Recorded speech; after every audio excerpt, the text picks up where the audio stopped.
Hello बच्चों, स्वागत है आपका आपके YouTube channel infinity physics with Abhay में। मेरा नाम है अभय कुमार त्रिपाठी और आज हम लोग यहाँ पे मिल रहे हैं समर स्प्रिंग 2020-26 का एक ऐसे मोड पर जहाँ हम लोग पढ़ रहे थे फोटो इलेक्ट्रिक इफेक्ट। और उस फोटो इलेक्ट्रिक इफेक्ट चैप्टर में हम एक ऐसी कंडीशन पे पहुंच चुके हैं जहाँ पे जो हमारे पास एग्जिस्टिंग थियरी है यानी एग्जिस्टिंग नॉलेज है वो हमारे नए ऑब्जर्वेशंस को एक्सप्लेन करने में फेल हो रहा है। जी हाँ, हम बात कर रहे हैं observations of photo electric effect के, और वहीं पर इसके कंट्राडिक्टरी पोर्शन में है, इसके कंट्राडिक्शन में है द पोस्टुलेट्स या कह सकते हो the concept of wave theory of light. जी हाँ, आइए स्टार्ट करते हैं और देखते हैं कि हमारे पास एक्चुअल में क्या प्रॉब्लम थी। मैंने आपको कल की क्लास में बताया था कि एक तरफ तो है वेव थ्योरी और एक तरफ है फोटो इलेक्ट्रिक इफेक्ट के observations of photo electric effect. और जब हम इन दोनों में बात करते हैं, इन दोनों को कंपेयर करते हैं, तो हम पाते हैं कि बहुत अलग अलग चीजें हैं, ये बहुत अलग अलग है, यानी बहुत डिफरेंस है इन दोनों के बीच में। अगर हम बात करें वेव थ्योरी की, तो वेव थ्योरी कहती है कि अगर हम इंटेंसिटी ऑफ लाइट को बढ़ा देते हैं, इंटेंसिटी बढ़ाते हैं, इसका मतलब है कि एनर्जी ऑफ वेव बढ़ेगा। और अगर एनर्जी ऑफ वेव बढ़ेगा इसका मतलब है कि maximum kinetic energy of electron बढ़ना चाहिए। Maximum kinetic energy of emitted electron क्या होना चाहिए? बढ़ना चाहिए। लेकिन ऑब्जर्वेशंस कहते हैं कि मैक्सिमम काइनेटिक एनर्जी और stopping potential is independent of intensity, is independent of intensity, जो कि एक दूसरे के कंट्राडिक्शन में बात हो रही है, एक दूसरे की कंट्राडिक्टरी है।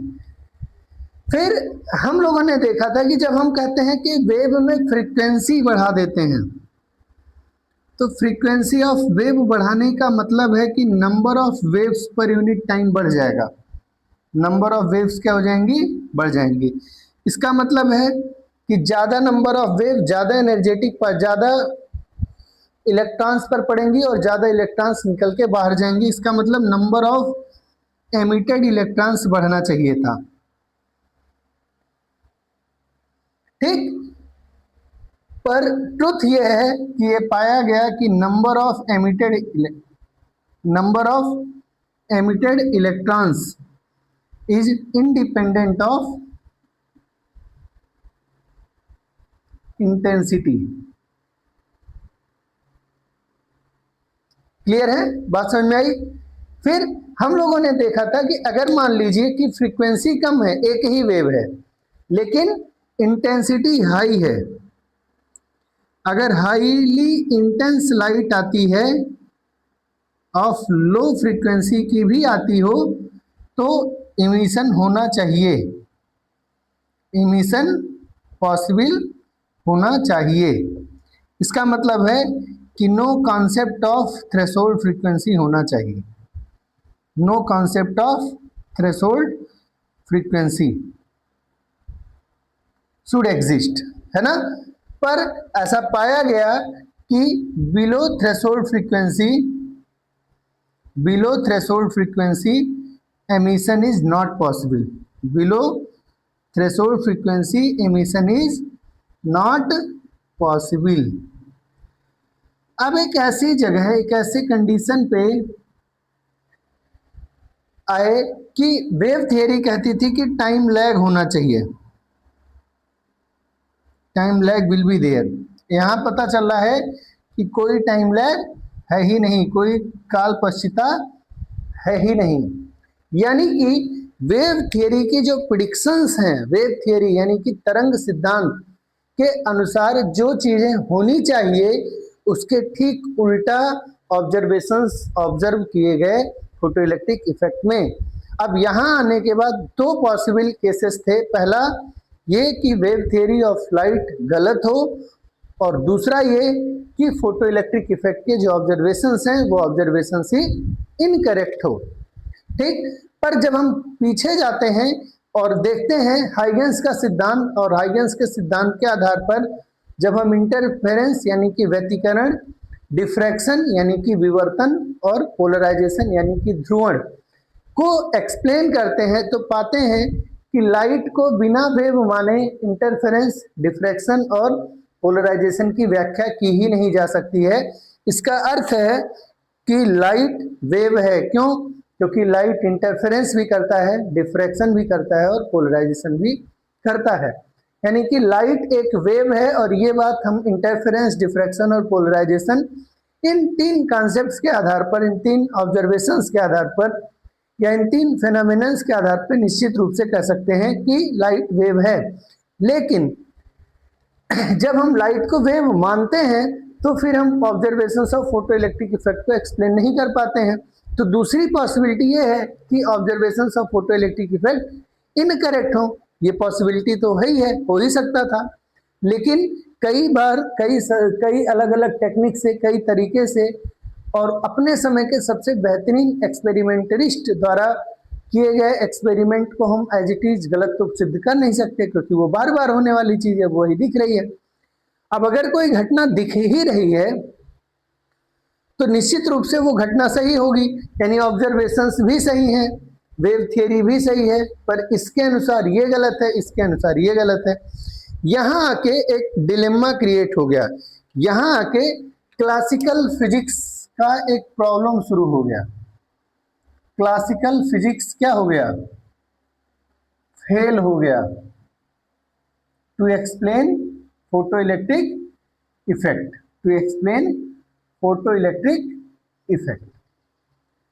अब ये जो फेल्योर है क्लासिकल फिजिक्स का, उस फेल्योर को खत्म कैसे करें, यहां पर आते हैं अपने समय के सबसे बड़े, सबसे इंटेलिजेंट आदमियों में से एक सर अल्बर्ट आइंस्टीन, एक ऐसा यहूदी जो अपने देश को छोड़कर भागने पर मजबूर हो गया हिटलर के कारण बाद में, और अमेरिका में जाकर के उन्होंने अपने आप को स्टेबल किया, और अमेरिकन प्रेसिडेंट तक से उनकी अच्छी पकड़ थी।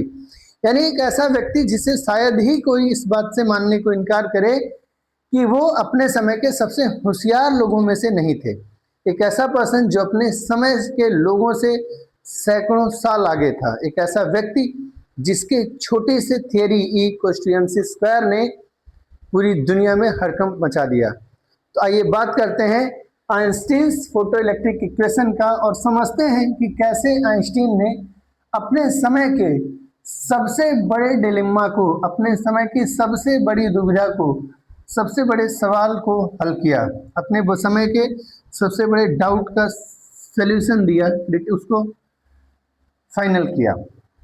आइए पढ़ते हैं आइंस्टीन्स फोटो इलेक्ट्रिक इक्वेशन और समझते हैं कि इक्वेशन का बेसिस क्या है। ये इसलिए भी इम्पोर्टेंट है क्योंकि क्लास 12th की फिजिक्स में सेकंड पार्ट में 5 नंबर में आमतौर पे एक सवाल पूछा जाता है इस चैप्टर से। जेईई मेंस हो, चाहे वो नीट हो, चाहे वो जेईई एडवांस हो, इस टॉपिक के क्वेश्चंस किसी भी लेवल ऑफ पेपर में आएंगे, आप आसानी से इसे कवर कर सकते हैं। यानी मान के चलूं कि जेईई एडवांस में एक सवाल आपको ऐसा मिल सकता है जो बहुत इजीली आप सॉल्व कर पाएंगे।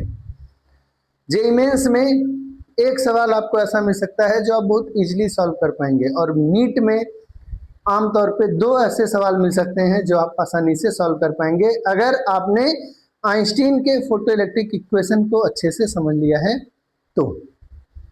अब इन्होंने किया क्या? तो आइंस्टीन ने किया क्या? आइंस्टीन ने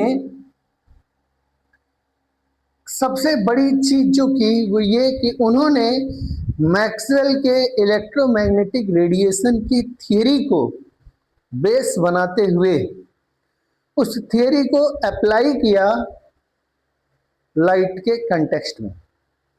जो मैक्सवेल की थ्योरी कहती है कि energy travels in the form of small packets of energy, यानी एनर्जी कंटिन्यूअस नहीं होती बल्कि यह छोटे छोटे पैकेट्स के रूप में बहती। आप ऐसे समझ लीजिए कि कोई बहुत बड़ी विशाल नदी या बहुत बड़ा समुद्र या एक लहर समुद्र की जो लहर होती है, जो तरंग के रूप में होती है, वास्तव में वो तरंग है ही नहीं।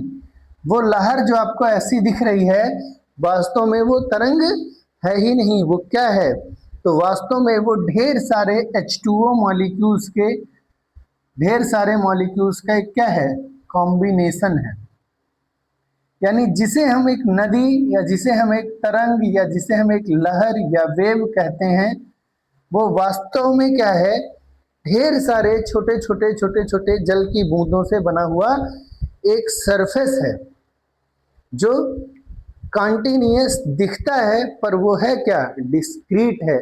यानी कि आइंस्टीन का जो अप्रोच है वो एक्चुअली कॉन्टिन्यूअस ना होके किसकी तरफ जा रहा है?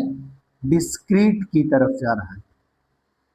यानी कि उनके आधार पर, उनके अनुसार हम लाइट को एक कंटिन्यूअस वेव के बजाय हम डिस्क्रीट मान के सॉल्व कर सकते हैं। उन्होंने ये नहीं कहा कि लाइट वेव कंटिन्यूअस नहीं होती है। उन्होंने कहा कि जब लाइट मैटर से यानी इलेक्ट्रॉन से इंटरेक्ट करता है, इलेक्ट्रॉन पर पड़ता है, मेटल के सरफेस पे पड़ता है, तो वो डिस्क्रीट की भांति व्यवहार करता है। हिंदी में कहते हैं विविक्त, यानी कि भिन्न भिन्न से छोटे छोटे कणों के रूप में व्यवहार करता है। और इस आधार पे उन्होंने सन 1905 में एक पेपर पब्लिश किया और उस पेपर में उन्होंने पहली बार इस कॉन्सेप्ट को यूज किया। उन्होंने पहली बार इस कॉन्सेप्ट को क्या किया? यूज किया।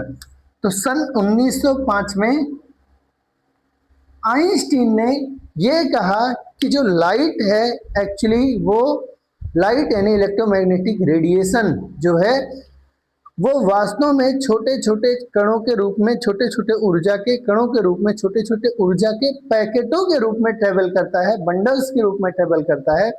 और उस एक बंडल को हम क्या कहते हैं? फोटोन कहते हैं। थियरी आपको नोट्स में मिल जाएगा, उसके लिए आपको परेशान होने की जरूरत नहीं पड़ेगी। यानी उन्होंने कॉन्सेप्ट दिया फोटोन का। उन्होंने इस एक क्या दिया? क्वांटम, क्वांटा वर्ड दिया था, मैक्सवेल की थियरी में मिला था। क्वांटा माने होता छोटा पैकेट। उन्होंने लाइट के कंटेक्स्ट में उसी क्वांटा को क्या कहा?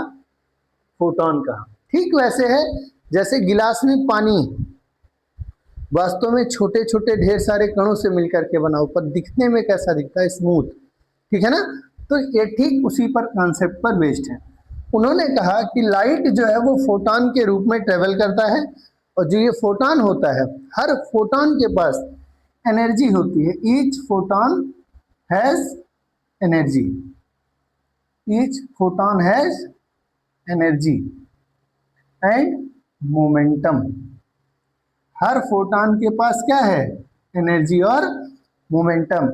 एक फोटोन की जो एनर्जी होती है उसका फॉर्मूला है एच न्यू, और जो फोटोन है उसका मोमेंटम होता है H by lambda.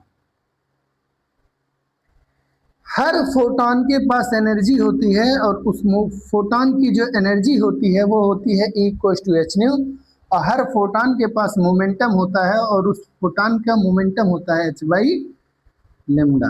I think इतनी बात क्लियर हो पाई होगी। ठीक है, क्लियर है? तो सबसे पहली चीज जो आप थियरी में समझ सकते हैं, देखिए अगर आप एनसीईआरटी उठा के देखें तो एनसीईआरटी में ये कहानी के ही रूप में लिखी है, एकदम बहुत अच्छे से, बहुत clear. Einstein's photo electric equation, energy quantum of radiation. In 1905, Albert Einstein, 1879 to 1955, proposed a radically new picture of electromagnetic radiation to explain photoelectric effect. In this picture, photoelectric emission does not take place by continuous absorption of energy from radiation. Radiation energy is built up of discrete units, the so-called quanta of energy of radiation. Clear हुआ?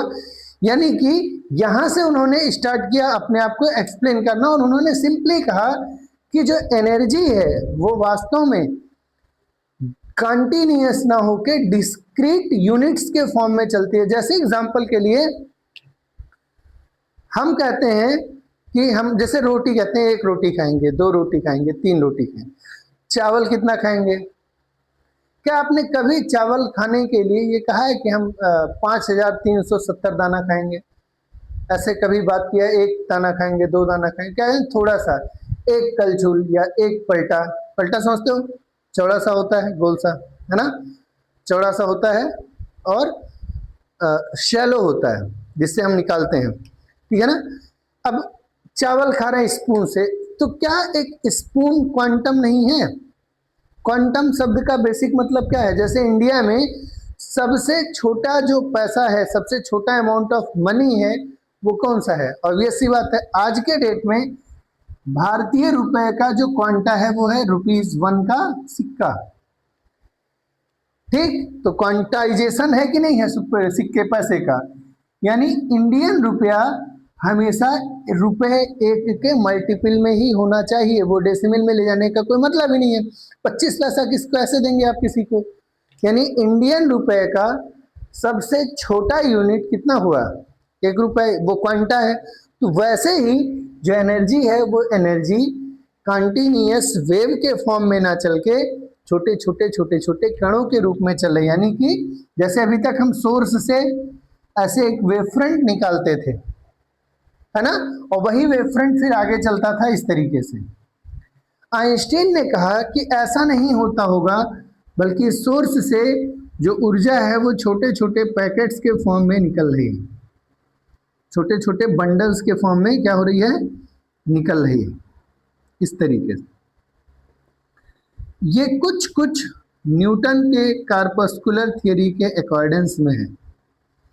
जैसे Newton के corpuscles travel करते थे, वैसे ही ये photon भी travel करते हैं। बस अंतर ये है कि न्यूटन के कार्पसल्स मैटर पार्टिकल थे, जबकि ये मैटर पार्टिकल नहीं। ठीक, क्लियर हुआ? तो हर जो उन्होंने मतलब, अब अगर हम आइंस्टीन की थ्योरी की बात करें तो आइंस्टीन की थ्योरी के according the radiation energy travels in the form of small packets of energy. Each packet of energy is called a quanta, or in terms of electromagnetic radiations it is called, in the case of light it is called photon. Each photon has energy E is equals to h nu, जहां h is Planck's constant। h क्या है बेटा? Planck's constant। and this Planck's constant is has value 6.626 into 10 power minus 34 joule second, जो हम बार बार use करेंगे। और new is the most important thing, that is called frequency. अब जैसे ही आप इस चीज को देखेंगे, आपके दिमाग में एक बात हिट करेगी कि अगर हम फोटॉन के एक फोटॉन को पकड़ें लाइट का, तो उस एक फोटॉन की जो एनर्जी है वो किस पे डिपेंड कर रही है? फ्रीक्वेंसी पर। मोर is the frequency, more will be the energy of photon. Clear हुआ? यहां से आपकी चीजें क्लियर होनी चाहिए। तो पहला पॉइंट कि उन्होंने फोटॉन का कॉन्सेप्ट दिया। फिर उन्होंने क्या कहा कि जो लाइट होता है, जब मैटर से इंटरैक्ट होता है तो वो फोटॉन के रूप में इंटरैक्ट होता है। और ये जो फोटॉन है, फोटॉन, ठीक, वो कोलाइड करता है किससे? विथ इलेक्ट्रॉन से। Collides with, sorry, electron collides with electron, sorry, photons collides with electrons, photons collides with electrons. और क्योंकि कोलाइड कर रहा है तो दो इंपॉर्टेंट पॉइंट आपको ध्यान रखना होगा। क्या क्या? पहला कि momentum and energy, momentum and energy both remains constant, both remains constant, दोनों ही क्या रहते हैं? कांस्टेंट रहते हैं। यानी जितना मोमेंटम टोटल फोटॉन और इलेक्ट्रॉन का शुरू में था, उतना ही कोलिजन के बाद भी होगा, और टोटल एनर्जी भी क्या रहेगी? कंजर्व रहेगी, कांस्टेंट रहेगी। अब अगर आपको याद हो, क्लास 11th में एक चैप्टर पढ़े थे, टॉपिक था एनर्जी में, एनर्जी वाले चैप्टर में एक टॉपिक था कोलिजन। कोलिजन में आपको बताया गया था कि अगर संवेग यानी मोमेंटम और एनर्जी यानी कि ऊर्जा, अगर संवेग और ऊर्जा दोनों ही नियत हैं।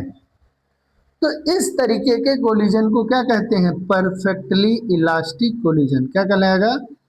Perfectly elastic collision.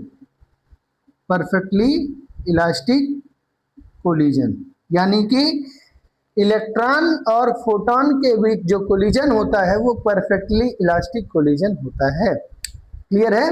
लेकिन उन्होंने कहा कि हो सकता है कि फोटोन इलेक्ट्रॉन पर पड़े और फोटोन की एनर्जी एब्जॉर्ब हो जाए इलेक्ट्रॉन के फॉर्म में। ठीक, तो जो नंबर ऑफ फोटोन है वो कंजर्व्ड हो ऐसा जरूरी नहीं है। तो जो इंपॉर्टेंट पॉइंट है वो ये कि number of photons is not necessarily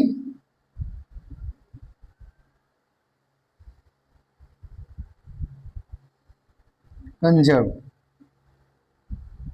यानी कि हो सकता है कि फोटॉन्स एब्जॉर्ब हो जाएं और फोटॉनों की संख्या घट जाए। ऐसा भी हो सकता है कि फोटॉन्स नए एमिट हों और फोटॉनों की संख्या बढ़ जाए, इसका कोई गारंटी नहीं है। इसलिए क्वांटम फिजिक्स में ये पॉइंट बहुत इंपॉर्टेंट होता है।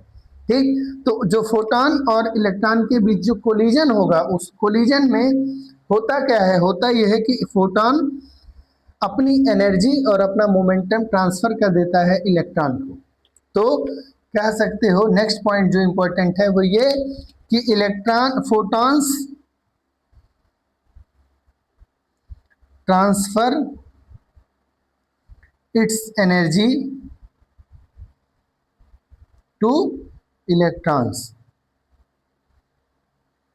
ठीक, दे दिया, ट्रांसफर कर दिया एनर्जी इलेक्ट्रॉन को, तो खुद क्या हुआ? खुद क्या हुआ? खत्म हो गया एंड गेट डिसअपियर। और अपने कहाँ चला गया? गायब हो गया। अपने क्या हुआ? गायब हो गया। गायब हो गया मतलब कि उसकी एग्जिस्टेंस ही खत्म हो गई, डज नॉट एग्जिस्ट, वो एग्जिस्ट ही नहीं किया। यानी कि एक बार एनर्जी ट्रांसफर हो गया तो अब वो फोटॉन एग्जिस्ट ही नहीं करेगा। और थोड़ा सिस्टमेटिक तरीके से लिखना चाहें तो आप लिख सकते हैं rest photon does not exist. Rest photon does not exist यानी फोटॉन ऐसे सरफेस है, फोटॉन आ रहा है, पड़ा, आएगा आएगा आएगा आएगा, पड़ा, तो जब पड़ा तो क्या हुआ? गायब हो गया। अब उसकी एनर्जी किसको मिल गई? उसकी एनर्जी मिल गई इलेक्ट्रॉन को, और अब इलेक्ट्रॉन क्या कर सकता है? जा सकता है आगे। क्लियर हुआ? तो जो फोटॉन पड़ता है सरफेस पे वो फोटॉन अपनी एनर्जी इलेक्ट्रॉन को ट्रांसफर कर देता है और अपने क्या हो जाता है? डिसअपियर हो जाता है, क्योंकि रेस्ट मास ऑफ फोटॉन क्या होगा? 0 होगा। 3 पॉइंट्स क्लियर हुए आपके? समझ में आई बात? अब देखिए, जो फोटॉन आया वो एनर्जी दिया किसको? इलेक्ट्रॉन को। तो भाई इलेक्ट्रॉन निकलेगा कि नहीं निकलेगा ये तो डिपेंड करता है किस बात पे? तो दो केस पॉसिबिलिटी है यहाँ पे। क्या है? दो पॉसिबिलिटी है। क्या क्या? केस 1 और केस 2। केस 1 और केस 2 क्या क्या है? केस 1 है कि if energy of photon, if energy of incident photon is less then work function, तो क्या होगा? और एक if energy of incident photon is greater than और इक्वल टू वर्क फंक्शन, तो क्या होगा? ठीक, दो केस है, पॉसिबिलिटी है। पहला कि जो फोटॉन आया उसकी एनर्जी वर्क फंक्शन यानी कि minimum energy required by the electron to come out of the surface से क्या हुआ? कम हुआ। तो क्या होगा? इलेक्ट्रॉन ने वो एनर्जी रिसीव की अब इलेक्ट्रॉन ने एनर्जी रिसीव की पर वो एनर्जी वर्क फंक्शन से कम निकली, तो इलेक्ट्रॉन क्या करेगा, वो एनर्जी दे देगा मेटल लैटिस को। लैटिस मतलब पूरे स्ट्रक्चर को, खुद नहीं रखेगा। इलेक्ट्रॉन को एनर्जी दे देगा, किसको, लैटिस को, जालक बोलते हैं क्रिस्टल को, मतलब लैटिस को, तो एनर्जी दे देगा लैटिस को। तो भाई अगर energy of incident photon less than हुआ वर्क फंक्शन के, तो क्या होगा, एमिशन नहीं होगा। तो एनर्जी कहाँ गई, जो एनर्जी दिए थे वो energy electron will give the energy to the lattice. Electron will give the energy to lattice. Hindi में इस शब्द को कहते हैं जालक, यानी वो धातु की प्लेट को, धातु को एनर्जी दे देगा, अपने पास नहीं रखेगा, इसलिए वो धातु गर्म होगी धीरे धीरे। इसलिए धूप में रखी हुई चीजें क्या होती हैं, गर्म होती। ठीक है। अब दूसरा पॉसिबिलिटी कि अगर energy of incident photon greater than और इक्वल टू वर्क फंक्शन है, तब क्या होगा। तो यहाँ तो दो पॉसिबिलिटी है, ग्रेटर या लेस का। तो पहले हम लोग एक चीज लिख लेते हैं कि एमिशन होगा, emission will take place, emission will take place. अब जब एमिशन होगा तो कैसे होगा, क्या होगा, वो समझना शेष रह गया। तो पहले इसका स्क्रीनशॉट ले लीजिए, एक रफ आइडिया आपके दिमाग में बैठेगा कि चीजें कैसे कैसे हुई हैं। आप पॉइंट्स में लिखेंगे तो 1 point, 2 point, 3 point, 4 point, 4 point में आप अपने पूरे थ्योरी को लिख सकते हैं। ठीक है, क्लियर है। तो पहले इसका एक स्क्रीनशॉट ले लिए, फिर आगे बढ़ते हैं।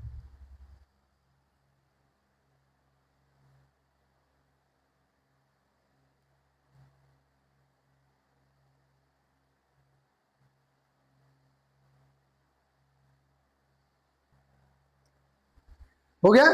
अब आगे देखिए, अब देखिए ध्यान से थोड़ा सा, और बहुत इंटरेस्टिंग है और बहुत नया है। और सबसे बड़ी बात कि उस समय तक ये चीज सोच पाना किसी के लिए इतना इजी था नहीं। तो जहां मैटर बड़े होते हैं वहीं बड़े लोग खड़े होते हैं, है ना, ये सिद्धांत है, बेसिक बात है। तो अल्बर्ट आइंस्टीन बड़े लोग हैं अपने खानदान में, साइंस की दुनिया में।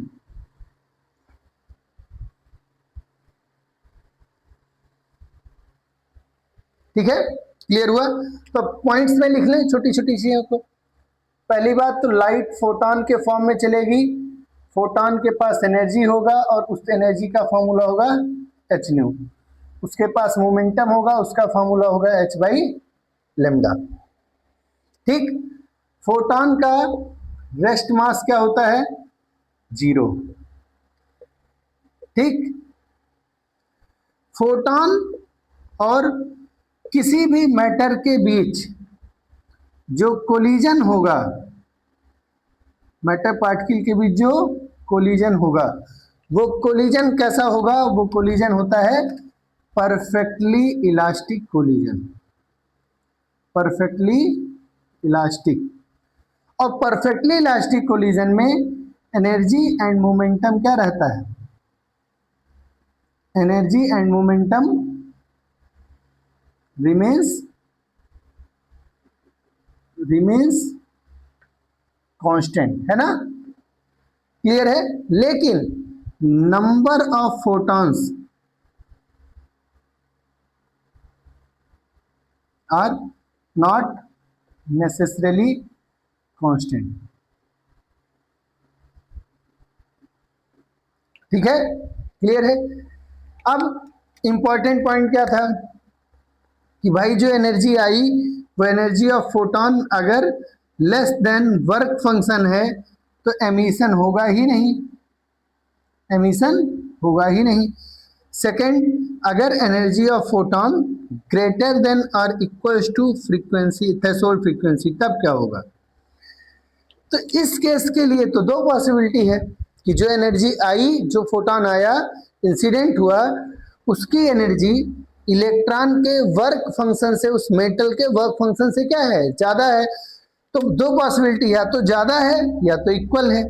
तो केस वन अगर ई फाई के इक्वल है और दूसरा ई फाई से ज्यादा है। सपोज करो कि किसी को सैलरी मिल रही है, तो जितना उसको सैलरी चाहिए, मान ली उसको चाहिए 20,000 सैलरी, आपने उसको 20,000 दिया, ठीक, तो उतना ही काम करेगा जितना उसको असाइंड है। पर अगर किसी को सैलरी चाहिए 20,000, आप उसको 35,000 दे दीजिए, उस स्थिति में उसके पास ज्यादा एनर्जी रहेगी। वो सोचेगा यार इतने काम के लिए तो मुझे 20,000 चाहिए था, मिल रहा है, अगर 35 मिल रहा है तो मुझे ज्यादा काम करना चाहिए, है कि नहीं है। तो अगर एग्जैक्टली उतनी ही एनर्जी इलेक्ट्रॉन को मिलेगी जितनी उसे मेटल के सरफेस से बाहर निकलने में जरूरी है, तो इमिशन तो होगा, electron will come out of surface, come out of surface with no kinetic energy, with no kinetic energy। आ तो जाएगा लेकिन उसके पास कोई एनर्जी नहीं होगी, और जब एनर्जी नहीं होगी तो ये इलेक्ट्रॉन एमीटर प्लेट से कलेक्टर प्लेट तक की जर्नी खुद ट्रेवल नहीं कर सकता है। और जब नहीं कर सकता है, इसीलिए for these electrons we need to, ये पॉइंट मैं अलग लिख रहा हूं उनकी थियरी के अकॉर्डिंग में, ये समझाने के लिए। For these electrons we need to apply क्या, पॉजिटिव पोटेंशियल एट कलेक्टर। याद आया, कलेक्टर प्लेट पर हम पॉजिटिव पोटेंशियल लगाते थे, इसीलिए लगाते थे। बात समझ में आई? तो इसलिए ये चीज आसानी से एक्सप्लेन हो पा रही है, क्लियर। अच्छा, मान लो कि जो इलेक्ट्रॉन आया, जो फोटोन आया और जिस इलेक्ट्रॉन पे पड़ा, उस इलेक्ट्रॉन की जो वर्क फंक्शन था, वर्क फंक्शन से ज्यादा एनर्जी का इलेक्ट्रॉन आया। वर्क फंक्शन से ज्यादा एनर्जी का क्या आया, फोटोन आया। जब वर्क फंक्शन से ज्यादा एनर्जी का फोटोन आएगा, उस फोटोन को इलेक्ट्रॉन कंप्लीटली एब्जॉर्ब कर लेगा, तो उस इलेक्ट्रॉन के पास ढेर सारी एनर्जी होगी जो उसके वर्क फंक्शन से ज्यादा होगा। तो होगा क्या, सो electron will come out of surface, electron will come out of surface with some kinetic energy, with some kinetic energy। अब अगर मान लीजिए सभी इलेक्ट्रॉनों की, जब मान लीजिए कि कहीं का काम हो रहा है, कहीं पर किसी ऑर्गेनाइजेशन में एक बराबर काम करने वाले लोग हैं, एक बराबर काम करने वाले, जैसे सभी मजदूर हैं, सपोज करिए कोई संस्था है, कोई जगह है, कोई संस्था है, कोई फंक्शन, कोई जगह है, सभी लोग मजदूर हैं। अब सभी को बराबर सैलरी मिल रही है। अब अगर सभी को बराबर सैलरी मिल रही है, यानी जितने भी इलेक्ट्रॉन हैं सबको एनर्जी क्या मिल रही है, बराबर मिल रही है, ठीक। तो उस केस में सब के पास काइनेटिक एनर्जी क्या होगी, सेम होगी। सबके पास काइनेटिक एनर्जी क्या होगी, सेम होगी। लेकिन एक बात सोचिए कि जब कोई ऐसा आदमी हो सकता है जिसका घर 2 ही किलोमीटर की दूरी पर हो, या कोई किसी का घर है जो साइट यानी काम करने वाली जगह से 100 मीटर की ही दूरी पे है, तो उसको तो उतने ही पैसे में उसका ट्रांसपोर्टेशन का खर्चा बच जा रहा है। उस केस में वो ज्यादा क्या फील करेगा, पैसे को ज्यादा फील करेगा कि मेरी सैलरी ज्यादा है। लेकिन कोई पर्सन जिसे 10 किलोमीटर से चल के आना पड़ रहा है, उसका रास्ते में ही 150 रुपए खर्च हो जा रहा है रोज का, तो उसका तो 3,000-4,000 रुपए ट्रांसपोर्टेशन में लग गया, तो उसकी इफेक्टिव सैलरी क्या हो गई, कम हो गई। अगर ऐसा सोचें तो जो इलेक्ट्रॉन आ रहा है, भले ही सभी सरफेस पर, पूरे सरफेस के हर इलेक्ट्रॉन पर एनर्जी क्या हो रही है, सेम आ रही है, क्योंकि लाइट सेम है, लेकिन जो इलेक्ट्रॉन टाइटली बाउंडेड है उसको तो ज्यादा एनर्जी लगी होगी ना निकलने में, और जो इलेक्ट्रॉन लूजली बाउंडेड है, जो एकदम सरफेस पर ही है, वो एकदम निकलने की फिराक में ही है, बस उसको थोड़ा बहुत भी एनर्जी मिल गया तो वो क्या हो गया, निकल गया। तो ऐसा कोई इलेक्ट्रॉन जो लूजली बाउंडेड है उसकी एनर्जी ज्यादा होगी। तो ध्यान रखिएगा, loose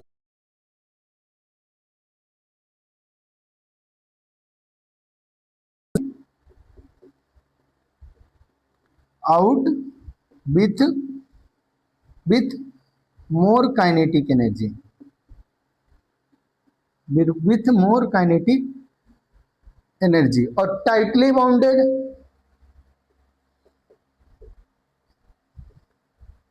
bound electrons will come out with less kinetic energy. ठीक, अब याद करिए कि स्टॉपिंग पोटेंशियल किसके लिए यूज होता था? स्टॉपिंग पोटेंशियल यूज होता था सबसे तेज चलने वाले इलेक्ट्रॉन को रोकने के लिए। तो जो maximum kinetic energy of electron हो सकता है, यानी maximum kinetic energy of electron कितना हो सकता है? Maximum kinetic energy of emitted electron कितना हो सकता है? सिंपल सी बात है, उसकी वैल्यू होगी के मैक्स। और वो कितना होगा? वो होगा energy of photon, energy of photon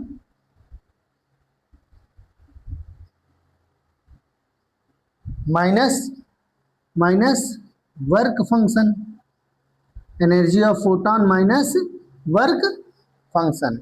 भाई इस इक्वेशन को याद रखना है। क्या करना है? इस इक्वेशन को याद रखना है, इस इक्वेशन को याद रखना है।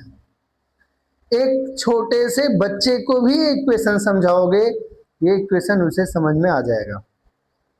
एक छोटे से छोटे बच्चे को भी आप ये इक्वेशन समझाने की कोशिश करेंगे, ये इक्वेशन उसे समझ में आ जाएगा। वो इनका मतलब भले ना समझे, पर वो सिंपल समझ रहा है कि मुझे, जैसे छोटे बच्चे होते हैं, उनको मान लिए लिखना है, उनसे होमवर्क कराना। भी गर्मी की छुट्टियां चल रही हैं, घर में होमवर्क बच्चे करते नहीं है जल्दी, मेरा बेटा नहीं करता। तो हम लोग क्या करते हैं कि भाई तुमको होमवर्क करना, तो कहता है कि हमको 5 मिनट के लिए टीवी देख लेने दोगे तो कर देंगे होमवर्क, एक पेज। यानी उसका होमवर्क कराने का मिनिमम अमाउंट ऑफ जो लालच है, यानी मिनिमम अमाउंट ऑफ एनर्जी, यानी उसका जो वर्क फंक्शन है वो है 5 मिनट की टेलीविजन देखना। ठीक है, ले लो 5 मिनट। तो अगर हम 5 ही मिनट उसको टीवी देखने के लिए दे रहे हैं, तो निश्चित रूप से वो अपना वर्क फंक्शन तो पा गया, तो वो एक पेज राइटिंग लिख के काम खत्म कर देगा। लेकिन अगर आप चाहते हैं उससे ज्यादा काम कराना, 2 पेज 3 पेज 4 पेज, तो क्या करना पड़े? उसे लालच देना पड़े। उसे क्या करना पड़ेगा? लालच देना पड़ेगा। जितना ज्यादा लालच देंगे उतना ज्यादा काम करेगा। तो हम कहेंगे ठीक है 10 मिनट टीवी, ऐसा नहीं कि आप 3 घंटा टीवी देखिए, आंखें खराब हो जाएगी, फायदा क्या? ठीक है 10 मिनट टेलीविजन देख लेना, तुमको हम चलेंगे आइसक्रीम खिलाने। अब क्या हुआ? जो एनर्जी हम उसे दे रहे हैं, 10 मिनट टीवी, आइसक्रीम, चॉकलेट भी खिला देंगे, उससे क्या होगा? वो अपना वर्क फंक्शन तो पूरा कर ही लिया टीवी से ही, बाकी जो उसको मिल रहा है ना, उस बाकी से वो ज्यादा एनर्जी से काम करेगा, और एक पेज की बजाय 2 पेज 3 पेज 4 पेज वर्क क्या कर सकता है? कंप्लीट कर सकता है। सिमिलरली जो इलेक्ट्रॉन है उसको निकलने के लिए खाली क्या चाहिए? Work function. आप उसे एनर्जी दे रहे हैं कैपिटल ई, यानी फोटोन की। अगर फोटोन की एनर्जी ठीक वर्क फंक्शन के बराबर है तो इलेक्ट्रॉन निकलेगा तो, लेकिन उसके पास कोई काइनेटिक एनर्जी नहीं रहेगी, कोई काइनेटिक एनर्जी नहीं रहेगी। लेकिन अगर हम जो इलेक्ट्रॉन है उसको उसके वर्क फंक्शन से ज्यादा एनर्जी देते हैं, तो इलेक्ट्रॉन निकलेगा भी, उसके पास हाई काइनेटिक एनर्जी होगी। और उसी मैक्सिमम काइनेटिक एनर्जी वाले इलेक्ट्रॉन को रोकने के लिए हमें स्टॉपिंग पोटेंशियल देना पड़ता था। क्लियर हो गया? बात समझ में आई? तो ये थियरी, ये इक्वेशन जो है, इसी इक्वेशन को कहते हैं Einstein's photo electric equation. Equation पे हम लोग एक बार फिर से आएंगे, डिटेल में आएंगे, बहुत इंपॉर्टेंट है। यही इक्वेशन आपके सारे ग्राफ्स को एक्सप्लेन करने में, समझाने में हेल्प करता है। फिर हम देखेंगे कि कैसे ये सारे ग्राफ को एक्सप्लेन करता है, वो अलग चीज है, पर अभी ये समझना है कि इक्वेशन आया कैसे। क्लियर है? इसके बाद अभी मामला फंसा हुआ है 2 टर्म्स पे कि फ्रीक्वेंसी और इंटेंसिटी से क्या मतलब था। तो ये देख के तो आपको याद आना चाहिए कि फ्रीक्वेंसी का बेसिक मतलब है एनर्जी ऑफ फोटोन। फ्रीक्वेंसी का बेसिक मतलब है energy of photon. More is the frequency, more will be the energy of photon. तो हम कह सकते हैं यहां से कि energy of emit photon depend करता है किस पे? Depends on frequency of light, frequency of radiation, है ना? ये बात अपने आप में ही, ये बात अपने आप में ही वेव थियरी के कंट्राडिक्टरी है, क्योंकि वेव थियरी से हमें पता चल रहा था कि फ्रीक्वेंसी का मतलब होता है नंबर ऑफ वेव, जबकि आइंस्टीन की फोटॉन वाली थियरी कह रही है कि फ्रीक्वेंसी का मतलब हुआ energy of the radiation, energy of the photon. Energy का मतलब फ्रीक्वेंसी है, जबकि वेव थियरी में फ्रीक्वेंसी का मतलब क्या था? Number of waves. तो ये कंटेक्स्ट ही अलग हो गया, सोचने का तरीका ही अलग हो गया। और दूसरा पॉइंट कि जब कहते थे इंटेंसिटी, तो वेव की इंटेंसिटी का मतलब उसका एम्पलीट्यूड, और वेव का एम्पलीट्यूड का मतलब उसकी एनर्जी। लेकिन फोटॉन का मतलब क्या है? Intensity of light actually means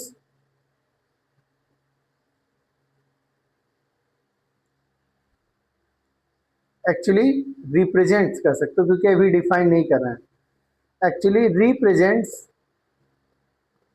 the number of photons per unit area per unit time. जब हम ये कहते हैं कि हमने इंटेंसिटी ऑफ लाइट बढ़ा दिया, इसका बेसिक मतलब होता है कि नंबर ऑफ फोटोन बढ़ गया। जैसे अब अगर आप एक सोर्स लीजिए यहां बल्ब, ठीक, तो इस बल्ब के आसपास के रीजन में ज्यादा इंटेंसिटी होगा। हम एक तरफ फोटोनों का बनना दिखा रहे हैं, ठीक है ना? आसपास के रीजन में ज्यादा क्या होगा?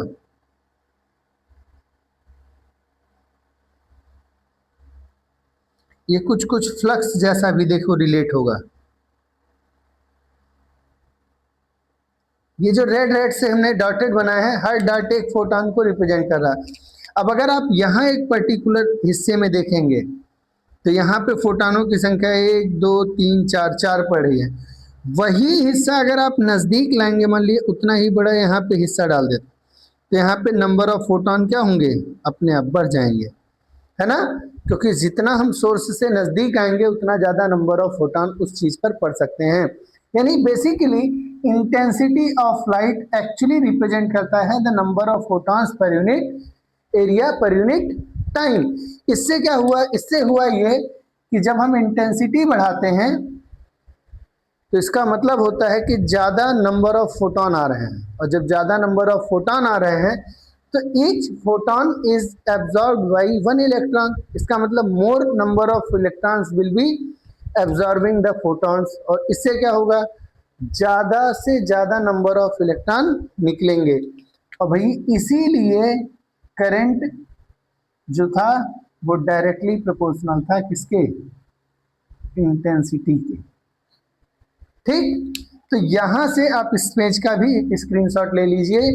दोनों पे स्क्रीन्स मिला करके, यानी दोनों स्लाइड्स मिला करके आप पूरे वेव थियरी, वो पूरे क्वांटम थियरी को आसानी से लिख सकते हैं Einstein theory of photoelectric effect के फॉर्म में। अब ये देखना है कि how this theory can explain the observations of photoelectric effect. Clear हो गया? इसका स्क्रीनशॉट लीजिए।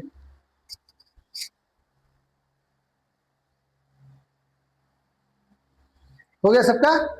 अब हम आते हैं वापस से इस इक्वेशन पर, और फिर उस इक्वेशन के आधार पर एक्सप्लेन करेंगे एक एक चीज को।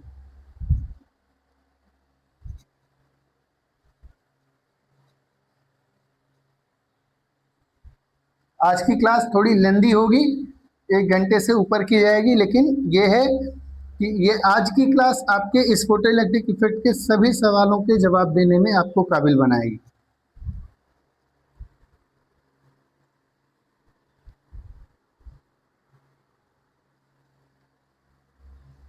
ठीक है।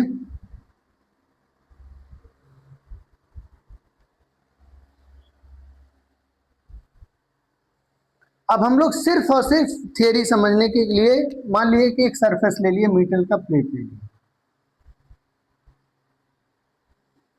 फोटो सेंसिटिव मेटल प्लेट है, ठीक। ये आपका सोर्स है। अब सोर्स से जो लाइट आ रही है उस लाइट का किस फॉर्म में आना हो रहा है? फोटोन के फॉर्म में। किस फॉर्म में? फोटोन के फॉर्म में।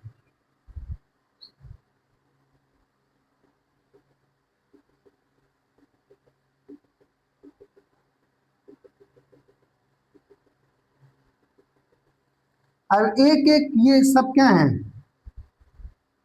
ये सब के सब क्या है? फोटॉन्स हैं, ठीक। एक फोटोन की एनर्जी कितनी होगी?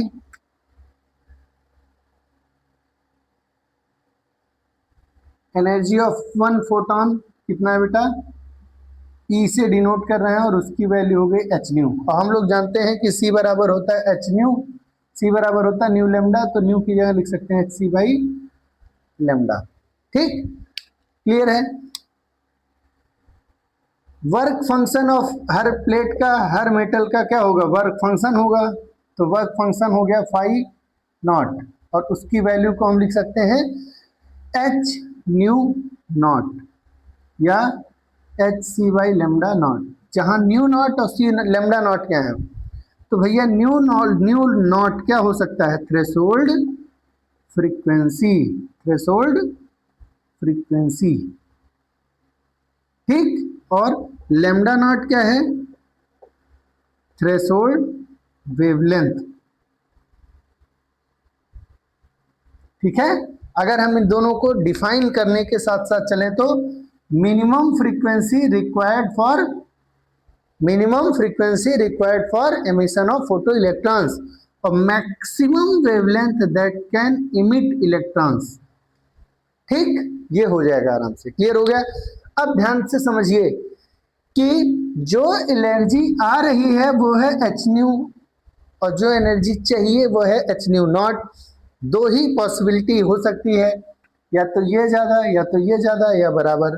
अगर बराबर हुए तो निकलेंगे तो लेकिन एनर्जी, काइनेटिक एनर्जी नहीं होगी, है ना। तो भाई सिंपल सी बात है, maximum kinetic energy of emitted photon, maximum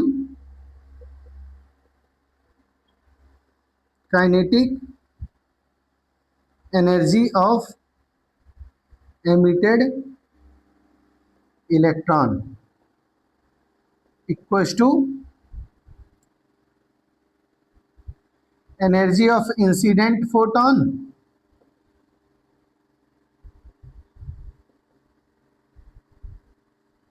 minus work function. यही तो होगा, यही तो होगा कि जो एमिट हुआ उस इलेक्ट्रॉन के पास मैक्सिमम कितनी एनर्जी हो सकती है। मैक्सिमम मतलब इसलिए क्योंकि सबसे तेज जो इलेक्ट्रॉन निकला होगा, जो सबसे कम टाइप बाउंडेड होगा, सबसे लूजली, उसकी बात कर रहे हैं, ठीक है। अब ध्यान से समझो, मैक्सिमम काइनेटिक एनर्जी को के मैक्स लिख सकते हैं, एनर्जी ऑफ इंसिडेंट फोटोन को कैपिटल ई लिखे हैं और वर्क फंक्शन को फाई नॉट या डब्ल्यू लिख सकते हैं। तो के मैक्स बराबर हुआ ई माइनस फाई नॉट। पर ये ग्राफ हमको कुछ देगा नहीं, क्वेश्चन समझ में नहीं आएगी। हम के मैक्स को लिख सकते हैं, के मैक्स इज इक्वल टू इतना, ई को लिख सकते हैं h nu minus phi naught को लिख सकते हैं एच न्यू नॉट। यहां से देखिएगा तो दिखेगा कि मिनिमम फ्रीक्वेंसी म्यू होनी चाहिए थ्रेशोल्ड फ्रीक्वेंसी से ज़्यादा, अदरवाइज इलेक्ट्रॉन निकलेगा ही नहीं। तो यहां से आपको कुछ चीज़ें मिल सकती हैं, क्या वो समझने वाला है। क्या मैं वो यहाँ लिख दे रहा हूं कि if nu is less than nu naught तो एमिशन होगा ही नहीं। Therefore there exist a concept of threshold frequency. अगर इंसिडेंट फ्रीक्वेंसी थ्रेशोल्ड फ्रीक्वेंसी से कम हो तो इलेक्ट्रॉन का एमिशन होगा ही नहीं, यानी यही न्यू नॉट क्या है, थ्रेशोल्ड फ्रीक्वेंसी है। पहला पॉइंट, ठीक। दूसरा, if nu exactly equal to हुआ न्यू नॉट के, तो इसका मतलब हुआ कि maximum kinetic energy of emitted electron कितना हुआ, 0 हुआ, ठीक। और तीसरा पॉसिबिलिटी क्या है कि if nu equals to nu is greater than threshold frequency nu naught, in that case k max will be not equals to 0। और जब कुछ मैक्सिमम काइनेटिक एनर्जी होगी तो उस इलेक्ट्रॉन को रोकने के लिए हमें क्या चाहिए होगा, स्टॉपिंग पोटेंशियल। हमें क्या चाहिए होगा, स्टॉपिंग पोटेंशियल। तो लिख सकते हैं if the stopping potential is V not, then work done to stop the work done by the potential difference is equals to charge E into V not. कैसे, ध्यान से देखिए, कैसे, ध्यान से देखिए। ये हो गया आपका ट्यूब,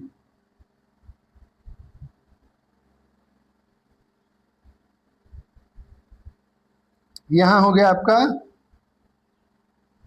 एमीटर, ये क्या है, एमीटर, और ये क्या है, कलेक्टर, ठीक। अभी लिख दे रहा, क्लियर है। ये क्या है बेटा, एमीटर प्लेट, और ये क्या है बेटा, कलेक्टर प्लेट। एमीटर से जो इलेक्ट्रॉन निकला वो आगे जाएगा। स्टॉपिंग पोटेंशियल के केस में ये वाला निगेटिव होता है और ये वाला पॉजिटिव, और बीच में पोटेंशियल डिफरेंस कितना दिए हैं, V0। तो स्टॉपिंग पोटेंशियल क्या है, stopping potential negative collector potential की वो मिनिमम वैल्यू है जो इलेक्ट्रॉन को यहां से यहां जाने से रोक सकता है, ठीक है। अगर उससे ज्यादा निगेटिव, जैसे -5 है, उसकी जगह -10 कर दिए तो उसके इसमें तो और पहले रुक जाएगा। -5 मान लीजिए वैल्यू मिनिमम है, तो -5 का मतलब कि वो प्लेट तक नहीं पहुंचेगा, यहीं कहीं रुक जाएगा। और अगर उससे ज्यादा निगेटिव, -6 कर दिए तो और पहले रुक जाएगा, इसको -10 कर दिए तो यहीं रुक जाएगा, और -50 कर दिए तो यहीं रुक जाएगा, है ना। लेकिन मिनिमम जो है, मिनिमम निगेटिव वो है इतना, मतलब मैग्नीट्यूड मिनिमम, लेकिन कैसा, निगेटिव में, वो है V0। तो वो हो गया electric work done by the potential difference is into V naught, किस पर, on electron to stop it, है ना, बिफोर किसके, कलेक्टर के, बिफोर कलेक्टर, ठीक।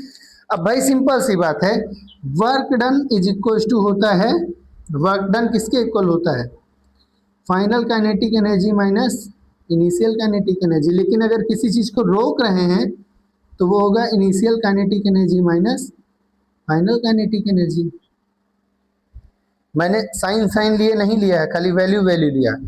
इनिशियल माइनस है क्योंकि इसके पास इनिशियल काइनेटिक एनर्जी है और इसकी फाइनल एनर्जी क्या हो गई, 0। यहाँ से चला यहीं 0, यहीं रुक गया तो वहां तक पहुंचा ही नहीं। जब वहां तक पहुंचा ही नहीं तो आगे बढ़ेगा ही नहीं, तो फोटो इलेक्ट्रॉन के फोटो इलेक्ट्रिक करंट भी नहीं होगा। तो क्योंकि के फाइनल 0 हो जाता है तो के इनिशियल हो गया के मैक्स के बराबर, के मैक्स बराबर हुआ EV नॉट। तो maximum kinetic energy of emitted electron हुआ EV नॉट, जो कि जहां E तो चार्ज ऑफ इलेक्ट्रॉन है और V नॉट स्टॉपिंग पोटेंशियल है। मैं एक बार स्क्रीन देख लूं कि आपको ये दिख रहा है कि नहीं।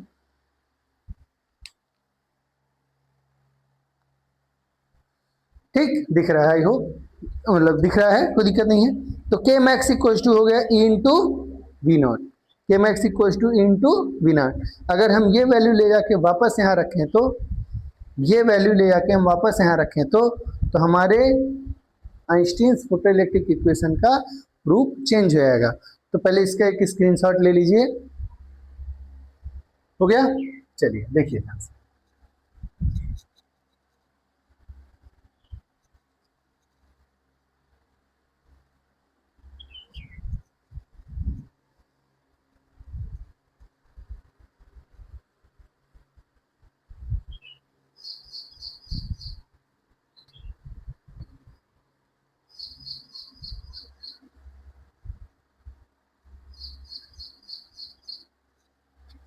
अब हर सिंबल का मतलब आपको पता है, तो सबसे पहला maximum kinetic energy of emitted electron is equal to energy of incident photon minus work function. K max can be written as half v max square h nu minus h nu not, where v max is equal to maximum velocity of emitted electron। ठीक, k max could be written as also k max is equals to ev naught। ठीक, so ev naught is equals to h nu minus h nu naught। ठीक, सो v naught is equals to h by e nu minus h by e v naught। ठीक है, new not clear है। अब ये थोड़ा ध्यान से समझने वाली चीज है।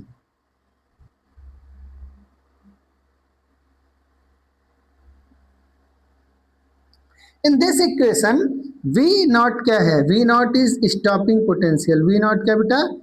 Stopping potential. ठीक है, एच न्यू नॉट बाई सी क्या है? ई क्या है? Work function. और वर्क फंक्शन एक तरीके का क्या होता है? कांस्टेंट होता है। एक तरीके का क्या होता है? कांस्टेंट होता है। अच्छा, h बाई ई भी तो कांस्टेंट ही है। जब दोनों कांस्टेंट है तो v नॉट इक्वल टू हुआ some constant variable minus some constant, हुआ ना।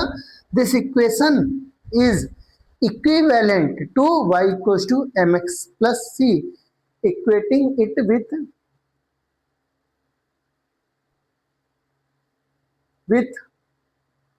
y equal to mx plus c। We get क्या मिला? थोड़ा ध्यान से देखिए। y इक्वल टू mx में y की जगह है किसके? v not. y की जगह क्या है? v not. x की जगह कौन है? न्यू। m की जगह कौन है? h by E. और c की जगह क्या है? Minus h nu not by C. यानी ये चीज है ऑन y एक्सिस, ये चीज है ऑन x एक्सिस, ये चीज है स्लोप ऑफ ग्राफ। ठीक, और ये चीज बड़ा इंपॉर्टेंट है, इंटरसेप्ट कहते हैं इसे। क्या कहते हैं? इंटरसेप्ट। क्लास 10th में पढ़े होंगे आप। स्लोप को कहते हैं ढलान या प्रवणता।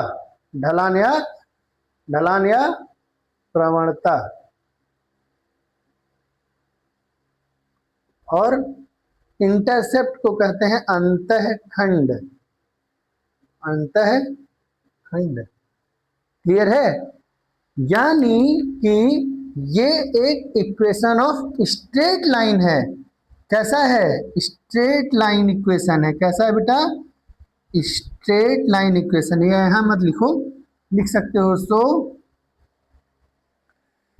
V naught is directly proportional to mu.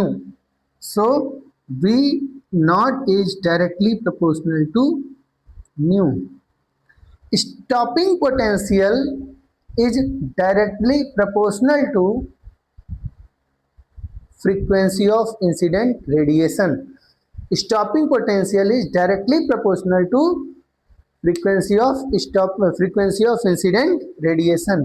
और अगर हम ग्राफ बनाएं किसके किसके बीच?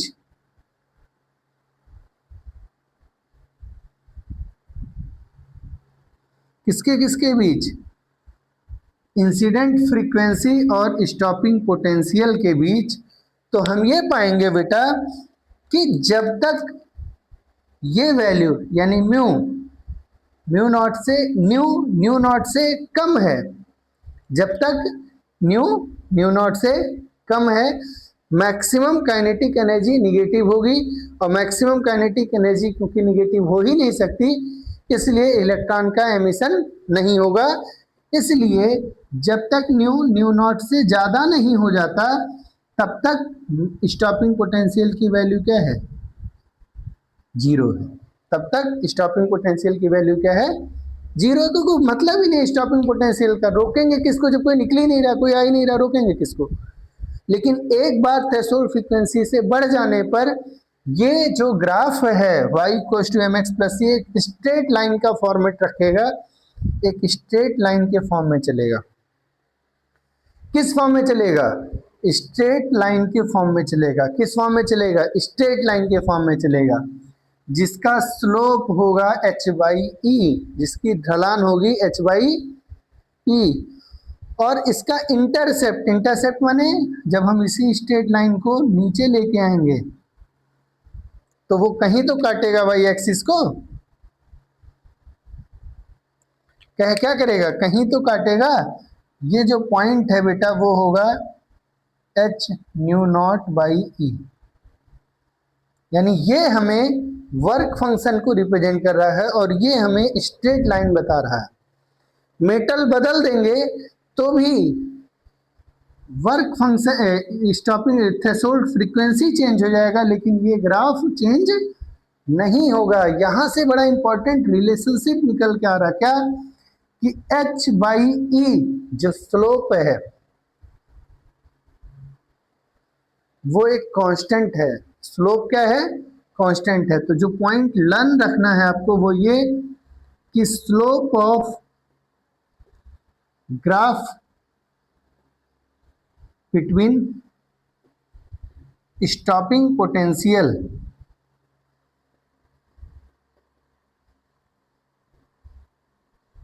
and frequency of incident radiation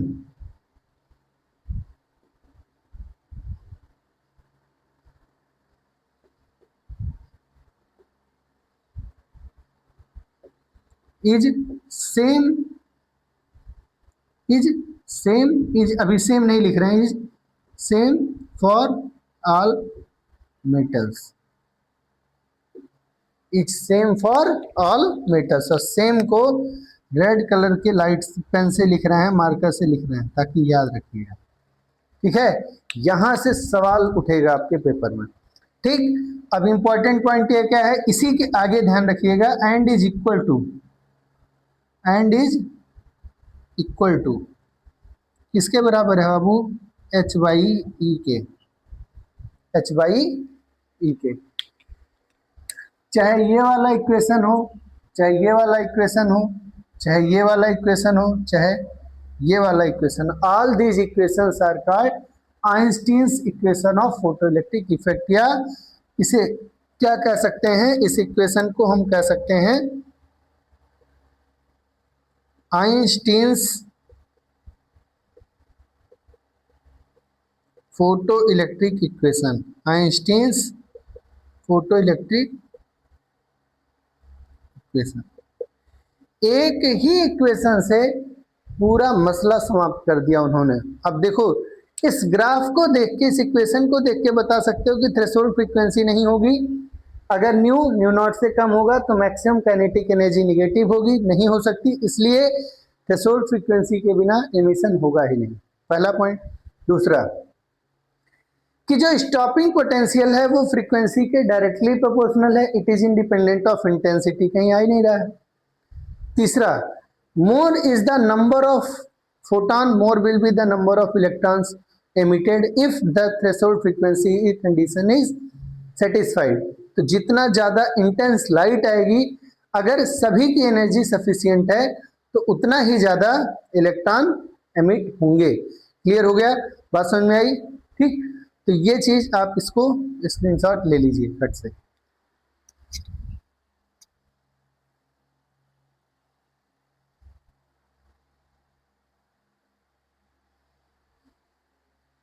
ठीक, अब अगर हम एक एक पॉइंट को एक्सप्लेन करना चाहें तो हम आराम से कर सकते हैं। हम एनसीईआरटी के हिसाब से एक एक लाइन आपको पढ़ के और उसको एक्सप्लेन करके सुना समझा दे रहे हैं, ठीक है ना। तो पहली बात तो हम लोगों के पास क्या है, कल हम लोगों ने लिखा था observations of photo electric emission लिखा था। पहला पॉइंट क्या है, मैं पढ़ दे रहा हूं, ध्यान से देखिए, आप भी देख सकते हैं। For a given photo sensitive material and frequency of incident radiation above the threshold frequency, ये बात कंफर्म है कि थ्रेशोल्ड फ्रीक्वेंसी से ज्यादा होना चाहिए।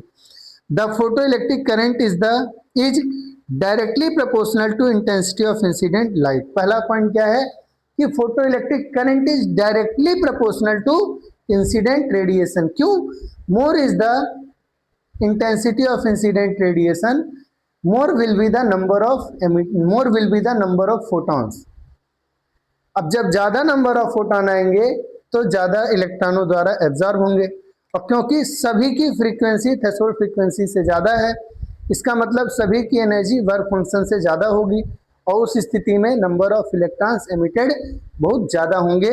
इसलिए हम कह सकते हैं कि the number of emitted electrons is directly proportional to intensity of incident radiation. Clear हुआ? सेकेंड पॉइंट देखिए, for a given photo sensitive material and frequency of incident radiation saturation current is found to be proportional to the intensity of incident radiation, whereas the stopping potential is independent of its intensity। कह रहा है कि जो saturation current होता है वो intensity पे proportional होता है, लेकिन जो stopping potential होता है वो intensity पे depend नहीं करता। जो stopping potential है उसके इक्वेशन में कहीं भी intensity नहीं आई है। तो सेकंड पॉइंट तो डायरेक्ट क्लियर है कि इंटेंसिटी से इंडिपेंडेंट होता है स्टॉपिंग पोटेंशियल, यानी stopping potential is independent of intensity of radiation. और फर्स्ट पॉइंट क्या था कि saturation current is directly proportional to intensity. तो लॉजिकल बात है कि जब इंटेंसिटी बढ़ाएंगे तो नंबर ऑफ इंसिडेंट रेडिएशन बढ़ेगा, जब number of incident number of incident photons बढ़ेगा, जब नंबर ऑफ इंसिडेंट फोटॉन्स बढ़ेगा तो ज़्यादा इलेक्ट्रॉन्स निकलेंगे, और जब ज़्यादा इलेक्ट्रॉन्स निकलेंगे तो ऑब्वियस सी बात है कि ज़्यादा सैचुरेशन करंट भी होगा। क्लियर है? कोई प्रॉब्लम है नहीं। तीसरा पॉइंट बड़ा इंपॉर्टेंट है, देखिए, for a given photo sensitive material there exist a certain minimum cut off frequency of incident radiation called the threshold frequency below which no emission of photoelectrons takes place no matter how intense the incident light is। इसको मैं एक example से समझाता हूं आपको। एक imagination करिए कि एक छत है, बहुत बड़ा छत है, उस छत पे छत is equivalent to metal plate. अब एक छत है और उस छत पर ऐसा कहते हैं कि इसका कुछ हिस्सा हम मिटा दे रहे हैं, खासकर ये वाला हिस्सा। एक बहुत बड़ा छत है और उस छत पर बहुत सारे लोग सो रहे हैं, ठीक है, नींद में है, गहरी नींद में। आई थिंक कि सारी चीजें इससे क्लियर हो जानी चाहिए, ठीक है। एक छत है, बहुत सारे लोग सो रहे हैं, बहुत सारे लोग सो रहे हैं। हम ये मान के चल रहे हैं कि एक पर्सन को जगाने में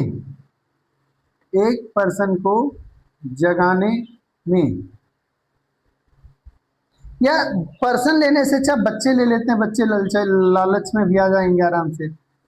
एक बच्चे को जगाने में कम से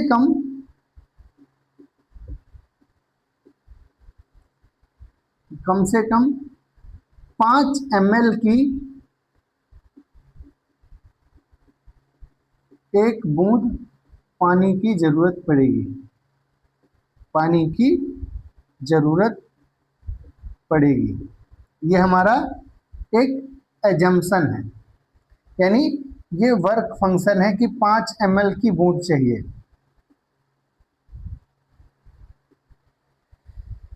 एक्चुअली बूंद क्यों चाहिए? कि मान लीजिए सो रहे हैं आप, तो पानी गिरता है, गाल पे पड़ेगा, चट से होगा तो आंख खुलेगी।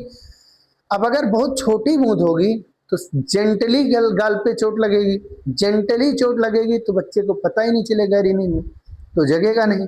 इसलिए एग्जाम्पल लिया है इस तरीके का, ठीक है ना। 5 में अब मान लीजिए पहला पॉइंट इंपॉर्टेंस है, देखिए कि अगर सपोज करिए कि 3 बूंद की लाइट, 3 ml की बूंदें गिर रही हैं, बरसात हो रही है, 3 ml की बूंदें गिर रही हैं।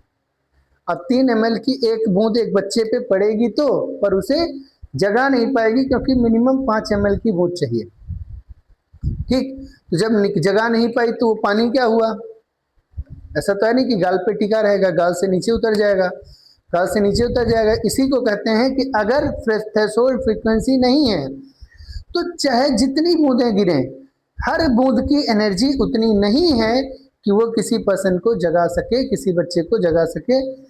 अगर थ्रेशोल्ड फ्रीक्वेंसी ही नहीं है, सेटिस्फाई ही नहीं हो पा रही है, अगर न्यू ही नहीं सेटिस्फाई हो पा रहा है, अगर ये कंडीशन है, तो चाहे जितने फोटॉन गिरेंगे, चाहे जितनी बूंदें गिरेंगी, एक बूंद चाहिए मिनिमम 5 ml का, तो बच्चा जगेगा नहीं, आराम से सोता रह जाएगा। हालांकि एग्जाम्पल बहुत सटीक मूवी नहीं हो, पर आप यहाँ से एग्जाम्पल ले सकते हैं। और एग्जाम्पल ले सकते हैं, मान लीजिए एक बड़ा सा फुटबॉल है, उसको ढकेलना है। एक फुटबॉल है, उसको ढकेलना है, लेकिन ढकेलना पैर से नहीं है, किसी चीज को फेंक के मारना वो चला जाए। हम मान के चल रहे हैं कि 10 ग्राम के पार्टिकल या 20 ग्राम के पार्टिकल से वो मूव करेगा मिनिमम। अब अगर आप 5 ग्राम के पार्टिकल्स को फेंक रहे हैं, 1 2 3 4 5, तो कुछ नहीं होने वाला है ना। ठीक वैसे अब 5 ml से ज्यादा, मान लीजिए 6 ml की एक बूंद गिरी, अब एक ही बूंद गिरी, इंटेंसिटी कम है, एक ही बूंद है, एक ही बूंद गिरी 6 ml की, आराम से एक ही बूंद है तो इंटेंसिटी कम है, पर कम से कम एक बच्चा तो जगेगा। इसलिए इसमें जो पॉइंट लिखा हुआ है क्या, कि for a given photosensitive material there exist a certain minimum cut off frequency of incident radiation called the threshold frequency below which no emission of photoelectrons takes place no matter how intense the incident light is। कभी कभी बरसात होती है, झीसी गिरता है, देखें बहुत पतली महीन महीन पानी की बूंदें गिरती, वो पानी की बूंदें किसी को कोई चोट नहीं पहुंचा सकती, कोई मतलब फर्क ही नहीं उसका आमतौर पर पड़ता, बहुत पतली पतली महीन महीन बूंदें गिरती। वैसे चाहे जितने बूंदे गिरेंगे बच्चे जगेंगे ही नहीं, क्योंकि उन्हें उतना एहसास ही नहीं होगा, धड़ाम वाला कंडीशन ही नहीं हो रहा है, ठीक। तो पहला पॉइंट, अगर थ्रेशोल्ड फ्रीक्वेंसी से कम फ्रीक्वेंसी है तो हर फोटॉन की एनर्जी इतनी होगी ही नहीं कि वो वर्क फंक्शन को प्रोवाइड कर सके, और क्योंकि वो वर्क फंक्शन प्रोवाइड ही नहीं कर पाएगा, इसलिए एमिशन नहीं होगा, इंटेंसिटी चाहे जितनी हो। क्योंकि इंटेंसिटी बढ़ाओगे तो नंबर ऑफ फोटॉन बढ़ेगा, ये बात सही है, लेकिन एक इलेक्ट्रॉन पर तो एक ही फोटॉन पड़ेगा ना, एक बच्चे पर तो एक ही बूंद पड़ेगी ना, और ऐसी स्थिति में तो नहीं निकलेगा वो। क्लियर है। फिर इसी में आगे लाइन लिखा हुआ है, ध्यान से देखे होंगे, याद होगा तो। मैं बुक से इसलिए दिखा ना क्योंकि आपको भरोसा हो कि एनसीईआरटी में बहुत क्लियरली लिखा है, एनसीईआरटी से ही करना है, इधर उधर रेफरेंस बुक में कम से कम इस टॉपिक के लिए नहीं पढ़ना है। Above the threshold frequency, the stopping potential or equivalently the maximum kinetic energy, देखिए stopping potential और equivalently the maximum kinetic energy of the emitted photoelectrons increases linearly with the frequency of incident radiation। तो अभी हमने आपको बताया कि linearly depend कर रहा है ना। फिर इसी में लिखा है but is independent of its intensity, तो जो स्टॉपिंग पोटेंशियल है बाबू वो इंटेंसिटी पे डिपेंडेंट नहीं है। 3 पॉइंट क्लियर हो गया। चौथा, the photo electric emission is an instantaneous process without time lag. Simple है कि जो फोटॉन आया उस फोटॉन से इलेक्ट्रॉन या तो निकलेगा या नहीं निकलेगा। अगर सफिशियंट एनर्जी है तो जैसे लाइट पड़ेगी तुरंत एब्जॉर्ब हो जाएगा, तुरंत निकल जाएगा। अगर नहीं सफिशियंट है तो नहीं निकलेगा, बात खत्म, ठीक। इसलिए इंस्टेंटेनियस प्रोसेस है। अच्छा, मान लो कि एक फोटॉन आया, इलेक्ट्रॉन को एनर्जी मिली, पर वो एनर्जी सफिशियंट नहीं थी तो इलेक्ट्रॉन नहीं निकला, तो क्या अब इलेक्ट्रॉन उस एनर्जी को अपने पास रखेगा नहीं, वो अपनी एनर्जी किसको दे दिया है, लैटिस को, और लैटिस को दे दिया है तो उसके पास कोई स्पेयर एनर्जी बची नहीं है। और जब उसके पास एनर्जी नहीं बची है तो वो अगला फोटोन अगले नए तरीके से काम करेगा। क्लियर ना? यानी ऐसा नहीं कि थोड़ी थोड़ी देर बाद इकट्ठा करके तब निकलेगा, ऐसा नहीं होता है। ठीक, तो ये आपका पूरा फोटो इलेक्ट्रिक एमिशन का आइंस्टीन की थियरी के अकॉर्डिंग एक्सप्लेनेशन था। ठीक है, आपको ये वीडियो कैसी लगी, कंटेंट कैसा लगा, आप कमेंट बॉक्स में हमें जरूर बताएं। अपने दोस्तों के साथ ये वीडियो जरूर शेयर करें। धन्यवाद, थैंक यू।